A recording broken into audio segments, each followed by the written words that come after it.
नमस्कार मंडळी, योगश्री विनाच्या मंगळवारच्या भागामध्ये आपलं खूप खूप स्वागत आहे। आज मी तुमच्यासोबत शेअर करणार आहे, जर तुम्हाला बीपीचा त्रास असेल, हाय बीपी असेल, तुम्ही असे कोणते 15 मिनिट्स मध्ये प्राणायाम करू शकता आणि ते डेली करू शकता हे तुमच्यासोबत शेअर करणार आहे। म्हणूनच व्हिडिओ शेवटपर्यंत पहा।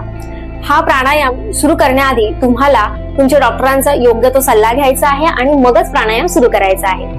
आता जर तुम्ही माझ्या समोर बसलेला आहात तर हा व्हिडिओ आधी पूर्ण नीट पाहून घ्या आणि त्याच्यानंतर पुन्हा एकदा हा व्हिडिओ लावून माझ्यासोबत हा प्राणायाम तुम्ही करू शकता। तर हाय बीपी वाढतो याचा अर्थ नाही, ऍक्च्युअली आपल्या शरीरामध्ये काय व्हायला लागतं किंवा याचं मूळ कारण काय आहे ते आपण आधी लक्षात घेऊया। जनरली काय होतं की आपण खूप जास्त अतिविचार करायला लागलो की आपल्याला स्ट्रेस येतो आणि मग लक्षात घ्यायचंय की जिथे जिथे आपल्याला स्ट्रेस येतो किंवा जिथे जिथे शरीराचं काम वाढतं तिथे तिथे ब्लड सप्लाय खूप व्यवस्थित करावा लागतो, भरपूर करावा लागतो आणि मग मेंदू जो आहे आपला तो मागणी करतो जास्त रक्त पुरवठ्याची। अगदी तसंच जरी होत नसेल शरीरामध्ये तरी सुद्धा आपल्याला जी लक्षणं दिसतात म्हणजे छातीमध्ये धडधडतं किंवा चक्कर येते ही त्याच्याशीच रिलेटेड आहे आणि हे मॅनेज करण्यासाठी म्हणजे हा जो प्राणायाम आहे तो योग्यरित्या तुम्हाला करता यावा आणि शरीरामध्ये ऍक्च्युअली तुमच्या काय घडणार आहे त्याच्यासाठी मी हे उदाहरण देऊन तुम्हाला सांगते। आणि मग मेंदू म्हणायला लागतो की अरे मला तर खूप काम आलेलं आहे, मला खूप विचार येतात, मग आता मला रक्त हवंय, मला ब्लड सप्लाय हवाय आणि मग ते हृदय जोरजोरात धडकायला लागतं, त्याचं प्रेशर तो वाढवतो आणि ते रक्त वरच्या बाजूला फ्लो व्हायला लागतं। आणि अशा प्रकारे मेंदूवरती ताण जो आलेला आहे तो व्यवस्थित करण्यासाठी हृदयावरती त्याचं काम येतं आणि हृदयावरती जेव्हा आपल्याला दाब येतो तेव्हा आपल्याला धडधड वाढलेली असते, त्याच्यामुळे मेंदूवरती सुद्धा ताण यायला लागतो। असं ते एकमेकांवरती डिपेंड असतं। याचाच अर्थ आपण जेव्हा हाय बीपी मॅनेज करायचा असतो तेव्हा आपल्याला आपल्या मेंदूला आधी शांत करावं लागतं, आपले विचार स्टेबल करावे लागतात। कारण हाय बीपी कशामुळे होतो सांगा बरं मला। एक तर अनुवंशिकता असते, दुसरं खाण्यापिण्यामध्ये बदल आणि तिसरी गोष्ट म्हणजे तुमची लाईफस्टाईल आणि चौथी सगळ्यात महत्वाची गोष्ट ते म्हणजे अतिविचार, ओव्हर थिंकिंगची ज्यांना जास्त सवय असते किंवा ओव्हर थिंकिंग असं नाही की कोणी ठरवून मुद्दामूनच करतं, चुकीच्या श्वसन पद्धतीमुळे होतं। आता योग्य श्वसन कसं करायचं त्याच्या संबंधीचा व्हिडिओ तुम्हाला पुढच्या मंगळवारी मी नक्की शेअर करेन, पण त्याच्या आधी समजून घ्या की ही सगळी जी कारणं आहेत त्याच्यामुळे हाय बीपीचा त्रास होतो। तर आपण आज जे 15 मिनिटाचं प्राणायामाचं रुटीन करणार आहोत त्याच्यामुळे आपला जो बीपी आहे तो मॅनेजेबल राहतो। आणि तुम्हाला सांगायला आनंद होतोय की आपल्या ऑनलाईन योगा सेशन्स मध्ये काही असे साधक आहेत ज्यांनी स्वतःची बीपीची गोळी प्राणायाम करून डॉक्टरांच्या सल्ल्यानुसार हळूहळू आता कमी सुद्धा केलेली आहे आणि काही दिवसांनंतर डॉक्टरांच्या सल्ल्यानुसार त्यांची गोळी बंद सुद्धा होईल आणि असे काही काही साधक सुद्धा आहेत ज्यांची बंद सुद्धा झालेली आहे। आपल्या मनाने बीपीची गोळी बंद करायची नसते। प्राणायाम, योग्य आहार, योग्य जीवनशैली, आचार, विचार ह्या सगळ्या गोष्टीचं एकत्रित मिश्रण जेव्हा आपण आपल्यावरती अप्लाय करतो तेव्हा ही बीपीची गोळी बंद होणं खूप शक्य असतं। तर चला तर आपण प्राणायामाला सुरुवात करूया। सगळ्यात आपण एक दीर्घ ओंकाराचं उच्चारण करूया। व्हिडिओ पूर्ण पहा, प्राणायाम नीट समजून घ्या आणि त्याच्यानंतर माझ्यासोबत तुम्ही हे करायला लागा।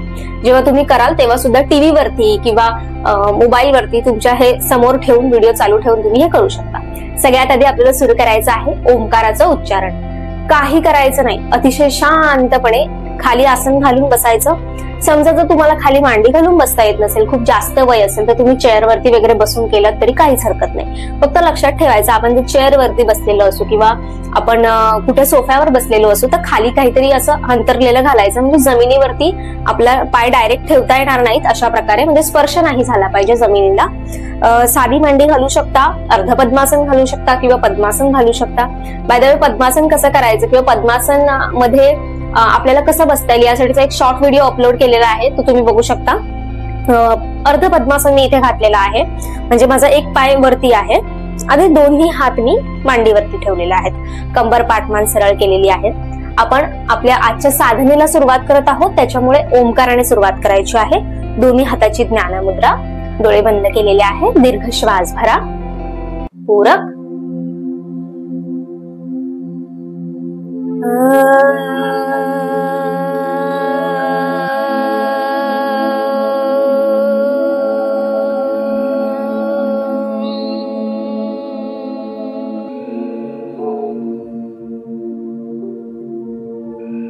शांती। श्वसन अतिशय सामान्य। आपण केलेल्या ओंकारचं व्हायब्रेशन्स आपल्याला अनुभवायचं। दोन्ही हाताचं घर्षण, गरम झालेले हात चेहऱ्यावरती, टाळूवरती हात ठेवा, ओंजळीमध्ये लक्ष ठेवा. हरिओम. आता आपण जो पहिला प्राणायाम करणार आहोत त्याला प्राणायाम नाही म्हणत, त्याला एक श्वसन करण्याची योग्य पद्धत असं म्हटलं जातं. श्वसन कसं करावं या एपिसोड मध्ये मी ते सगळं व्यवस्थित एक्सप्लेन करेन. सगळ्यात पहिले आपल्याला करायचं आहे ते म्हणजे उदर श्वसन. उदर म्हणजे आपलं पोट आणि श्वसन म्हणजे श्वास घ्यायचा आहे. खूप सोपं आहे. आता उदर श्वसन तुम्ही झोपून सुद्धा करू शकता, बसून सुद्धा करू शकता आणि उभं राहून सुद्धा करू शकता. पण मी सजेस्ट करेन की उभं राहून उदर श्वसन करण्या इतपत आपल्याला काही घाई नसते. आपण थोडा वेळ 5 मिनिटं म्हणजे जे आपण लोकांचे स्टेटस बघावे असं नाही, बघायलाच पाहिजेत. आपल्या आयुष्याचा किंवा जीवनाचा तो एक भाग आहे. पण कुठेतरी काहीतरी टाइमपास करण्यापेक्षा उदर श्वसन तुम्ही असंही बसून वगैरे नॉर्मल करू शकता. जर तुम्हाला प्राणायाम करायला समजा एखाद्या वेळेस नाही भेटला एखाद्या दिवशी, तर तुम्ही उदर श्वसन करू शकता. इतका सोपा आहे. कसा करायचा आहे? आपला पहिलाच श्वसनाचा हा प्रकार आहे. हाय बीपी आपलं कंट्रोल करायचं असेल तर आपल्याला आपले दोन्ही हात पोटावरती ठेवायचे आहे. त्याच्यानंतर शांत बसायचंय. कधी कधी काय होतं, कंबरदुखी जर असेल ना तर पाठ दुखायला लागते. अशा वेळेस तुम्ही मागे उशी ठेवू शकता किंवा टेकून जरी थोडंफार बसलं तरी चालेल. डोळे बंद करा. दीर्घ श्वास घ्या. श्वास भरताना पोट हळूहळू बाहेर काढायचंय. एखाद्या फुग्यामध्ये जशी आपण हवा भरतो त्याप्रमाणे नाकाद्वारे हवा भरायची आणि पोटामध्ये आपण ती हवा भरतो, त्याच्यामुळे आपलं पोट बाहेर येणार आहे. आता मी करून दाखवते तुम्हाला. पूरक.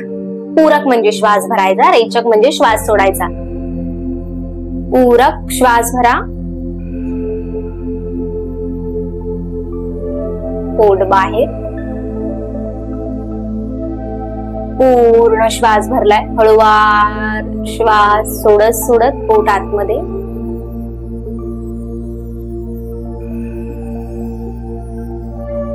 पूरक.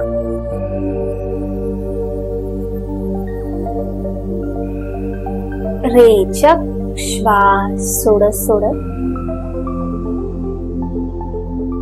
पोट आतमध्ये. पूरक श्वास भरत भरत पोट बाहेर.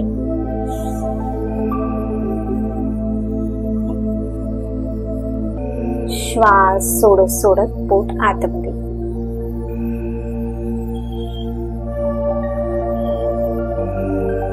आपापल्या क्षमतेनुसार उदर श्वसन केल्यानंतर दोन्ही हात खाली ठेवा. श्वसन सामान्य.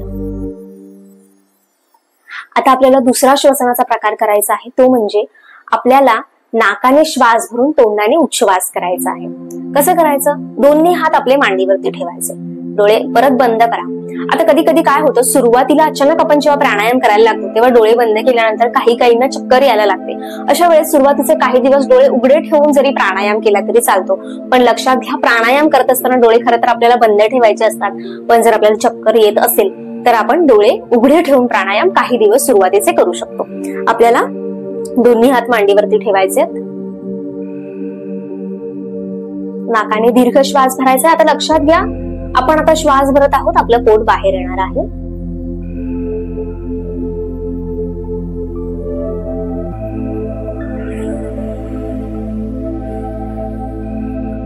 तोंडाने श्वास सोडायचा आहे. आता हा जेव्हा आपण श्वास सोडतो तेव्हा असं इमॅजिन करायचंय, असं आपल्याला चित्र तयार करायचंय की जेव्हा आपण पूरक नाकाने जेव्हा श्वास भरतो तेव्हा एक सकारात्मक ऊर्जा आपल्या नाकाद्वारे आपल्या शरीराच्या आत जाते आणि जेव्हा आपण तोंडाने रेचक एक्सेल करतो तेव्हा पूर्ण नकारात्मक ऊर्जा आपल्या मेंदूमध्ये असलेले निगेटिव्ह थॉट्स हे सगळे तोंडावाटे आपण बाहेर काढतो. पूरक नाकाने श्वास भरा.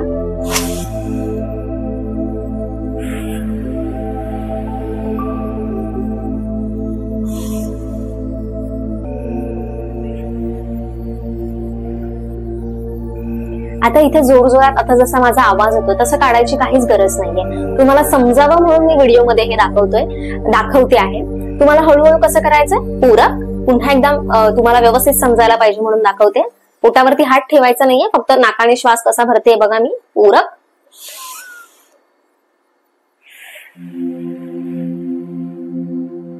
पूरक.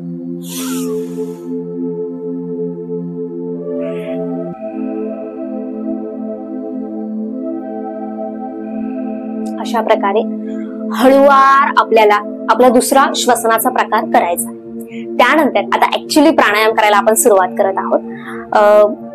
आता अर्ध पद्मासनामध्ये समजा कोणाकोणाला मुंग्या येतात किंवा पद्मासनामध्ये मुंग्या येतात किंवा नॉर्मल मांडी घातली तरी सुद्धा मुंग्या येतात. अशा वेळेस थोडेसे पाय मोकळे करू शकता. दोन्ही पाय समोर घ्यायचे, त्यांची थोडीशी हालचाल करायची किंवा बटरफ्लाय करू शकता अशा प्रकारे. त्याच्यामुळे पायामध्ये थोड्याशा मुंग्या ज्या आलेल्या असतात त्या निघून जातात. आता हे दोन्ही श्वसनाचे जे प्रकार आहेत ते आपापल्या क्षमतेनुसार करायचे. कुठेही असं मी व्हिडिओमध्ये सांगितलंय म्हणून तितकाच वेळ होल्ड करायला पाहिजे असं नाही. तुम्हाला जर 2 सेकंद होल्ड करता येत असेल सुरुवातीला तर 2 सेकंद केले तरी चालेल. तुम्हाला जर असं वाटतंय की माझ्याच्याने होतच नाहीये, मला एखादाच सेकंद जमतोय, जनरली असं एवढंही होत नाही 1-2 सेकंद, पण तरी सुद्धा इन केस कोणत्या केसमध्ये किंवा कोणाकोणाला जर नसेल जमत तर तुम्ही तुमच्या क्षमतेनुसार तुम्हाला किती जमतंय याच्यानुसारच हा प्राणायाम हे श्वसनाचे प्रकार जे आहेत ते करायचे आहेत. आता मी इथे पद्मासन लावते, तुम्ही अर्ध पद्मासन किंवा साधी मांडी घालू शकता. आता आपल्याला काय करायचंय, आपला पहिले 2 जे होते ते आपले श्वसनाचे प्रकार होते. आता तिसरा 3 नंबरला आपण करत आहोत अनुलोम विलोम प्राणायाम. खूप फेमस प्रसिद्ध असा हा प्राणायाम आहे. अगदी सोपा आहे आणि कुठेही बसून करू शकता. म्हणजे अगदी कधी कधी काय होतं की नाही वेळ मिळत गृहिणींना किंवा घरामध्ये काही कार्यक्रम असेल. मी तर तुम्हाला सांगते की मी माझ्या लग्नाच्या दिवशी सुद्धा सकाळी आणि एंगेजमेंटच्या दिवशी सुद्धा सकाळी एवढे पाहुणे होते, एवढी गडबड होती घरामध्ये, तरी सुद्धा 1 मिनिट काढून प्राणायाम केला होता. दिवसामध्ये आपल्याला ज्या गोष्टी मॅनेज करायच्या त्या खूप चांगल्या होतात. आपण स्वतः शांत राहतो, आपल्याला खूप साऱ्या गोष्टी ज्या करायच्या असतात त्या योग्य वेळी व्यवस्थित होतात. त्याच्यामुळे अनुलोम विलोम प्राणायाम हा माझा तर आवडता आहेच आणि खूप करायलाही सोपा आहे. कसा करायचा, आपल्याला डावा हात मांडीवरती ठेवायचा आहे. त्यानंतर उजव्या हाताची प्रणव मुद्रा करायची आहे. आपल्या अंगठ्याच्या बाजूची पहिली जी 2 बोटं आहेत ना ती आपल्याला अशी बंद करून घ्यायची. त्यानंतर आपला जो अंगठा आहे त्याने आपली उजवी नासिका बंद करायची आहे. डाव्या नासिकेने श्वास भरायचा आहे पूरक.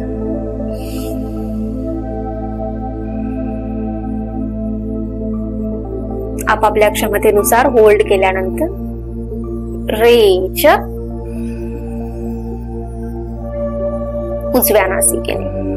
आता पुन्हा उजव्या नासिकेने श्वास भरा.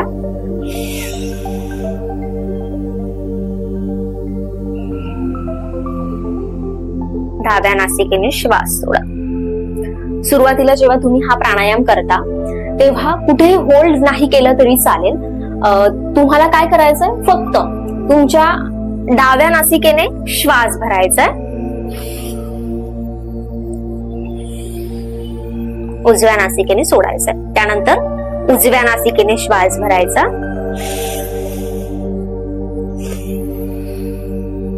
डाव्या नासिकेने श्वास सोडायचा. पुन्हा डाव्या नासिकेने श्वास भरा, उजव्या नासिकेने श्वास सोडा, उजव्या नासिकेने श्वास भरायचा, डाव्या नासिकेने श्वास सोडायचा. हात खाली, श्वसन सामान्य.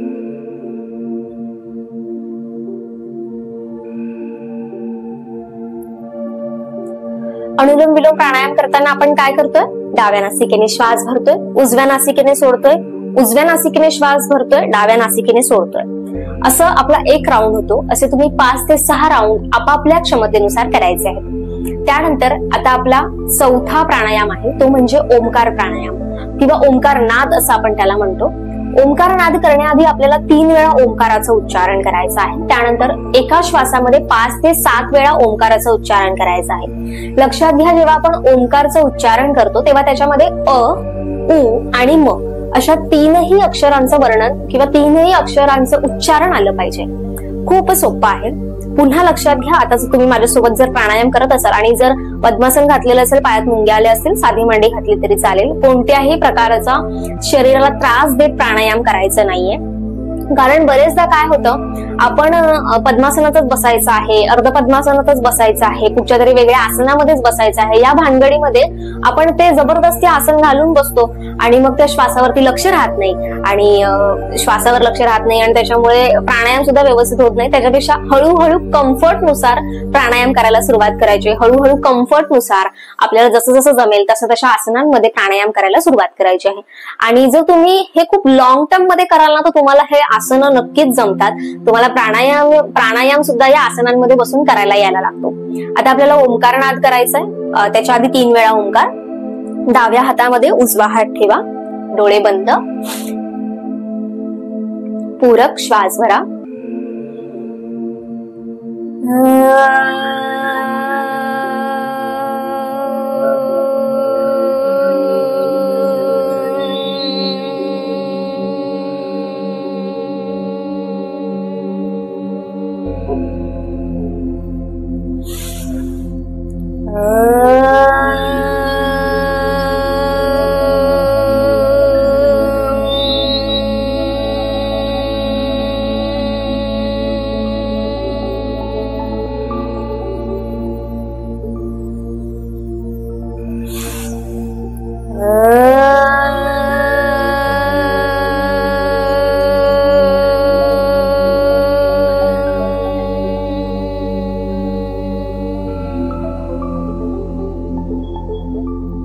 ओंकारनाद. दीर्घ श्वास भरा.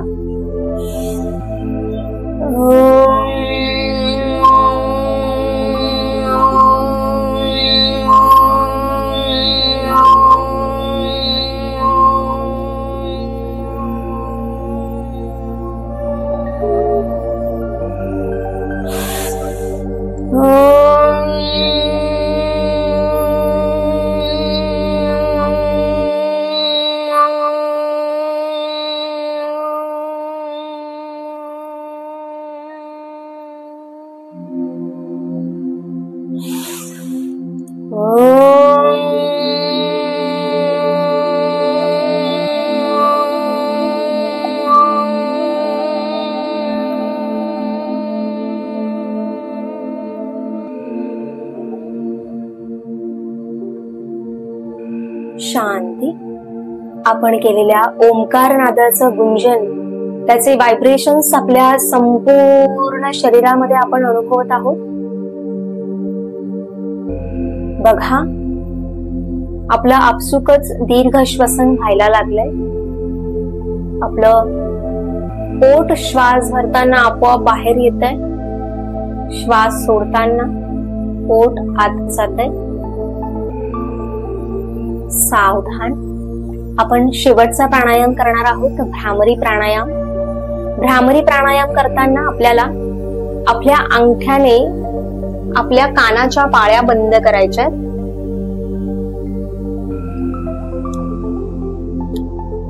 त्यानंतर आपली करंगळी हनुवटीवरती ठेवा. रिंग फिंगर नासिका आणि ओठांच्या मध्यभागी, मिडल फिंगर नॉस्ट्रिलवरती, इंडेक्स फिंगर आपल्या डोळ्याच्या पापण्यांवरती ठेवा. डोळ्यांवर दाब द्यायचा नाहीये. आपल्याला फक्त आपल्या ज्या कानाच्या पाळ्या आहेत त्या बंद करायच्या आहेत. बोट आतमध्ये घालायचं नाहीये. फक्त ह्या ज्या कानाच्या ज्या छोट्या पाळ्या आहेत त्याने आपल्याला बंद करायचंय. आपण दरवाजा कसा बंद करतो एखाद्या खोलीचा, तशा प्रकारे आपल्याला कानाच्या पाळ्या बंद करायच्या आहेत. आणि जेव्हा आपण हे भ्रमरगुंजन करणार तेव्हा आपलं लक्ष आपल्या शरीराच्या आत घ्यायचं आहे.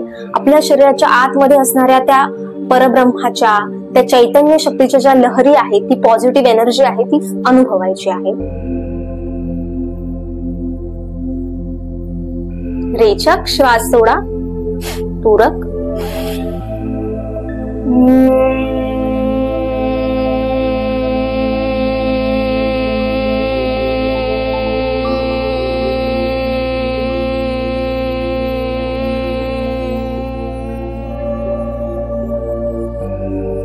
पूरक.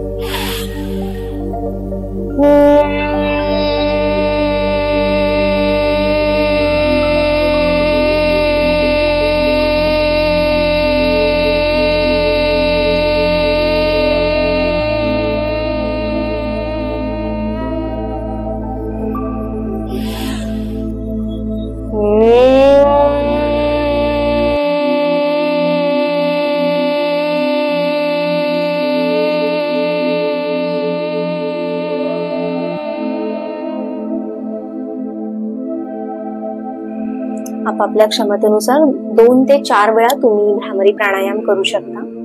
आपले दोन्ही हात खाली घ्या ज्ञान मुद्रेमध्ये। आपल्याला साधना पूर्ण करायच्या आधी शेवटचा ओंकार करायचा आहे। रेचक श्वास सोडा, पूरक श्वास भरा।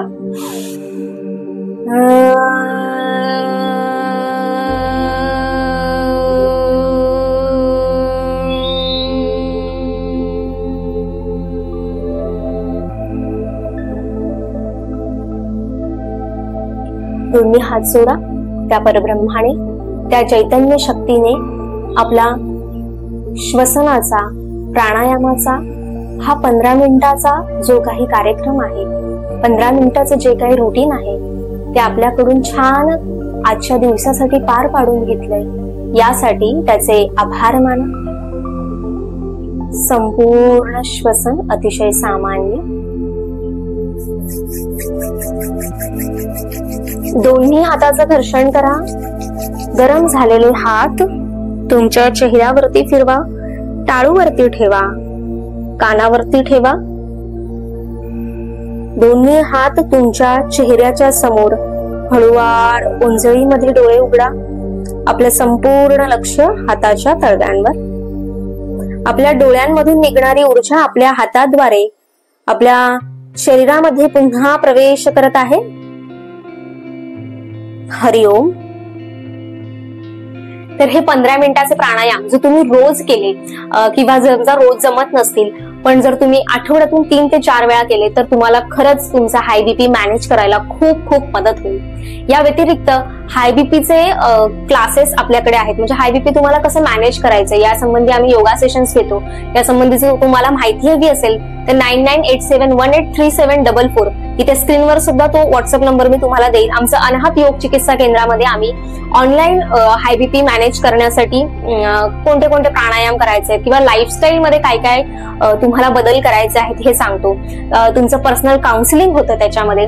तर तुम्हाला या संबंधी माहिती हवी असेल तर ह्या नंबरवर तुम्ही व्हॉट्सअप वरती मेसेज करून तुम्ही माहिती मिळवू शकता। दुसरा व्हिडिओ आवडला असेल तर नक्की एक लाईक करा। ज्यांना ज्यांना हाय बीपी आहे आणि त्यांना असं वाटतंय की आम्हाला याच्यातून मुक्त व्हायचंय, आम्हाला याच्यातून बाहेर पडायचंय, त्यांना हा व्हिडिओ शेअर करा। व्हिडिओ तुम्ही शेवटपर्यंत पाहिला त्यासाठी खूप खूप धन्यवाद। भेटूया पुढच्या व्हिडिओमध्ये। तोपर्यंत हेल्दी खा, हेल्दी राहा, निरोगी जगा।